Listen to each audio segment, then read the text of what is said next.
जय गुरु जी। जय गुरु जी संगत जी। गुरु जी के श्री चरणों में कोटि कोटि प्रणाम।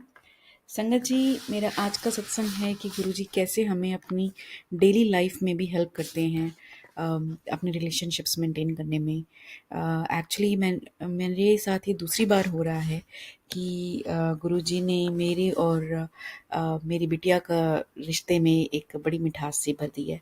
एक्चुअली अगेन एक बार पहले ही मैंने बताया था आपको कि बच्चे आजकल टीनेज में हैं, तो हाई स्कूलर्स हैं मेरे दोनों बच्चे। एंड तो हाई स्कूल का एक अलग ही रहता है एनवायरनमेंट, और बच्चों का जो माइंडसेट होता है, तो they feel like they are the best. तो पेरेंट्स को ज़्यादा मतलब सुनते नहीं है, they try to teach rather listen.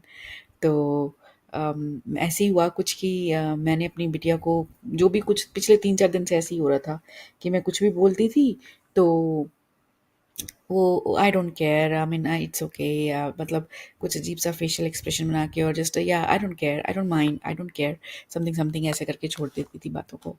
तो मतलब she was not doing the things which I wanted her to do, और it's not like I was giving her so many things. It's just like खाना खा लो time से, अपने room को ठीक से रखो, और कुछ काम कहा तो वो पूरा नहीं किया, इस तरीके की बातें, कुछ इम्पोर्टेंट बातें। तो वेरी सिंपल बट इम्पॉर्टेंट। तो उसके वो मतलब ऐसे जवाब आ रहे थे तो मैं बहुत परेशान होगी। फिर मैं कुछ बोलती उसको गुस्से में, मैं चुप हो गई और मैंने गुरुजी से बोला, मैंने थोड़ा सा उसको कहा कि अगर ऐसी ही प्रॉब्लम है तो बेटा आप अपने रूम में रहा करो, नीचे मतलब लाइक मेरे पास मत आया करो, जब रेडी हो जाएगा सब काम then I will call you. क्योंकि मैं उसको और ज़्यादा गुस्से में कुछ बोलूँ तो उससे अच्छा है कि मैं उसको सिंपली कह देती। मेरे को यही समझ में आया उस समय, क्योंकि I was very upset. And तो मैंने कहा कि ठीक है, तो आप अपने रूम में ही चले जाओ, अगर कुछ आपने बात सुननी नहीं है तो। तो ऐसा कह के, और आई डोंट नो उसको क्या हुआ, और फिर मैं तो अपना वॉक के लिए निकल गई, और माइंड में मैं अपने गुरुजी से बोलती जा रही थी कि गुरुजी आप ही देखो, मतलब आप कहते हो कि गुस्सा नहीं करना है, और बच्चे सुनते नहीं, तो मैं क्या क्या करूँ मैं, मतलब लाइक अब मैं उनको लाइक टीच ना करूँ प्रॉपरली, क्योंकि कॉलेज टाइम में उनको अपने आप करना है सब कुछ मैनेज, तो टीच तो करना ही पड़ेगा ना। तो अब नहीं सुनेंगे तो थोड़ा सा गुस्सा भी करना पड़ेगा। तो अब मैं गुस्सा नहीं करने के लिए आप बोल रहे हो, तो I don't know how to make her understand. तो मैंने कहा अब आप ही देखो, मैं फिर चुप हो गई और मैं अपना वॉक कर रही थी, मैं अपना फिर अलग ही अपना डाइवर्ट हो गई मेरा माइंड। जब मैं घर में वापस आती तो she was again like totally different person.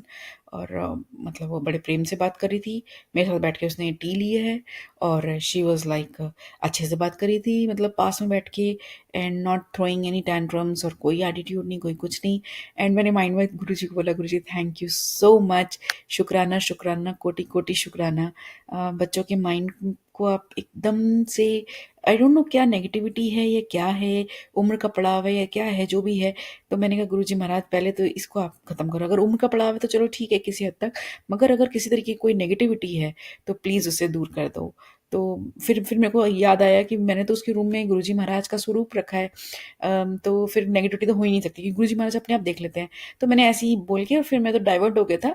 But जब घर आई तो टोटली डिफरेंट। तो शुक्राना गुरुजी, बच्चों को एकदम सद्बुद्धि दे देते हो आप, एकदम उनकी बुद्धि पलट देते हो, लाइक वो एकदम से ऑल्टर हो जाता है उनका बिहेवियर। तो शुक्राना शुक्राना मालिक, सब बच्चों को सब बुद्धि दीजिए और मार्गदर्शन कीजिए, हम सब का, पेरेंट्स का भी और बच्चों का भी, कि हम अच्छे से उनको नर्चर कर पाएँ, जो आपने हमें ज़िम्मेदारी दी है एक सुखी संसार चलाने की, वो हम अच्छे से निभा पाएँ। यही मेरा शुक्राना सत्संग है। सब पर कृपा बनाए रखे मालिक। जय गुरु जी, शुक्राना गुरु जी।